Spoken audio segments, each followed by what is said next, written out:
Hello, everybody. Pray that you guys are doing well. This is our life group video for this week from Genesis 19, verses 1 to 29, and just a few things to be aware of before we head into the discussion. Firstly, thank you for all of you for participating in the 24-hour prayer for the kids' facility upgrade. The words were incredibly encouraging. The prayer, you could feel the sense of prayer and God bringing a sense of bold faith to trust Him for this project. So thank you. Thank you for those that participate in the giving on Giving Sunday. We've had people that have contributed much. This will tally this up soon to give you a bit of an update, but thank you for your generosity. And we encourage you to continue to see how you can give into this as the Lord is leading us. We're really praying that we will see this up and going very soon. Secondly, we have the Pulse, which is the high school youth. They have a stay awake happening on the 13th of September all the way into the 14th of the morning. So young people, I encourage you to get there. If you're in high school, sign up for that. Speak to Brad and Tiffany. As we always say, these discussion videos are about application. How can you put into practice what you heard in the sermon? So we'd encourage you to go onto our YouTube channel, subscribe there, listen to the full sermon so that you can get all of the details behind it. What we're going to do in this video is more, how would you respond to what you heard? And what would you put in place in your life? And so as we've looked at this amazing story in Genesis 19, we get to see this whole unit from literally 18 all the way to the end of 19, where God is wanting to go to Sodom because there's sin. There's been an outcry that's come up to him on his way. He meets Abraham, and as part of doing that, he confirms his covenant with Abraham. And then he decides by his wonderful grace to include Abraham in telling him what he wants to do with Sodom and Gomorrah. And then Abraham, he begins to pray and intercede for any righteous in the city. And God demonstrates his heart that he wouldn't destroy the city or the righteous with the wicked. And so we get a picture of that now unfolding because his nephew Lot lives in Sodom. He has chosen to go there from earlier chapters in Genesis.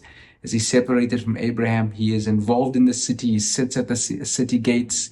He is involved in the leading in the city, potentially as an elder, and all of these different things in helping with the business dealings at the gate. So he's actively involved in the city while he is different from the city in a sense that he is called to be righteous, like it says later, or was righteous, as it says later in 2 Peter. But what we get to see here is that though God judged the sinful, wicked people of Sodom and Gomorrah, he also remembered Abraham's request and saved a reluctant Lot from destruction by his mercy and kindness. So God, he came to judge, and God will judge swiftly sin and evil that is increasing. But he also remembered Abraham's request as he prayed for the righteous among the people in Sodom. And God then showed that he was always committed to save Lot, a reluctant Lot who seemed to be attached. Even though he knew the Lord, he knew Abraham, he was still sort of attached in some way to his life and possessions in Sodom. And so God had to rescue a reluctant Lot from destruction by his mercy and grace. And as we look and progress into the New Testament, we see that though God will judge sinners in hell, he will remember our prayers for the lost and save sinners from destruction by his mercy and grace through Jesus Christ. God's mercy and grace is extended to us today through Jesus Christ, in which we are saved from his holy wrath and judgment in hell, the day of final judgment. But as we look at that and we think about what is the transformation that God is seeking in our hearts, I think for us as believers and those we're trusting for as unbelievers is this: we are called to believe in Jesus wholeheartedly and to leave our lives of sin, because though God will judge sinners in hell, he will save sinners from destruction because of his grace and mercy, which is expressed through Jesus Christ.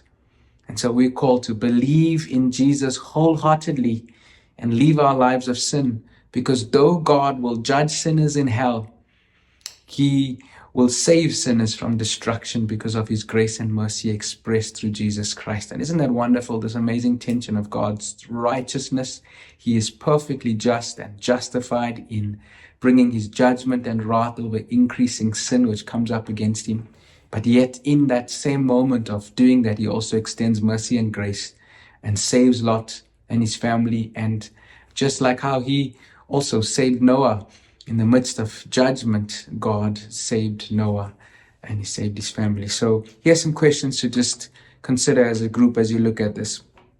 We get to see Saul as this man who is somehow known by God, is considered righteous, but yet he has affiliation and association with the people of Sodom and their worldly lifestyle and their worldly way of doing things. And he is in the city, called to be different, but there is this tension which we also today live with. We're in the world, but we're not of the world. We're called to live as salt and light. So we're called to be different to the world in which we live in and the people and the culture, but we're called to engage it on the basis of our difference, not our similarity. So we want to engage with the world on the basis of our belief in Jesus Christ and how we seek to follow him in obedience. And we want to touch the world with that good news. We are aware of what's happening in culture. We live in it, but we cannot capitulate our beliefs to the culture. We need to trust God that we will bring preservation and truth and change and transformation in the culture. So I'd ask you just to, maybe the first question to ask yourself is, how would you describe your association and relationship with non-believers at your work and neighborhood and just in those different places in which you find yourself where it's not a godly Christian culture? What is your association with that? Do you engage with, but you're different? Or do you, do you look exactly the same as them? What is your association? Do you have some association with unbelievers and this worldly culture in some level? Secondly, do you see any areas of your life where you have capitulated or succumbed to the culture in terms of how they see things? Maybe it's with regard to money and possessions. Perhaps Lot was like that. Maybe it's with regard to comforts of this world, so that we're reluctant to leave it. Maybe it's with regard to our expectations about our lifestyle should be like. Maybe it's with regard to our views on sexuality, which we're succumbing to, or marriage, what that looks like, that we embrace more of the culture. Maybe it's how we parent our kids, how we provide education for them, what we call them to live with. Do we see any areas of our lives where we actually look more like the culture? And so it's difficult for us to leave it and live differently rather than what Jesus calls us to be and how to live. And just be honest about this, because we're going to trust God for his grace to help us. And then now, in light of God's character with regard to his righteous judgment and his grace and mercy to save, how will you now live with regard to those areas which you have seemed to have succumbed to culture? Maybe it's with how you see money and possessions. And yes, you don't want to be in the culture, but you really attach to it and you want a certain lifestyle. How will you trust God to live faithfully, generously? And yes, we do need these things, but how will we live? By honoring God with them and not be the things that actually lead us, but we use these money and possessions to glorify God and be a blessing to others. Maybe it's with regard to how you've seen sexuality and how you've tolerated and how you've accepted what other people have said. Or maybe it's how you chose to raise your children and what you want to focus on. Or maybe your life. What are your main goals in life? There's some healthy things that we're called to do. Take care of our bodies, be healthy. But are we looking at that also from a spiritual point of view? Now we live in an age where lots of people have got this. There's a fitness culture. There's a body image culture. And those are things that we ought to do, but have we succumbed where that becomes a thing where the focus is on us rather than on God? So how is God's character with regard to his righteous judgment of sin and his mercy and grace, which is available to you, will now help you to live differently in those areas in which you have felt that you've succumbed to culture? I pray as you look at this, you'll see God's amazing grace and mercy to save through Jesus Christ, and you will call on him and you would live differently, a holy life, that by the grace of God, you will say no to sin and ungodliness and live self-controlled, upright lives in this generation. You'll also be committed to the good works that God has called you to do and do them as an act of worship to God. But you will know that it's not by your works that you are saved, but the finished work of Jesus Christ. It's through him and it's by the work of the Holy Spirit in your life to apply the work of Christ to you to make you new, and that now you'd live a holy life pleasing to God in a culture, in the world but not of the world, as salt and light in this generation and seeking to bring transformation and change where God has you. May God bless you, and may your discussions be fruitful and edifying. And look forward to chatting and seeing you all soon. Take care. Bye-bye.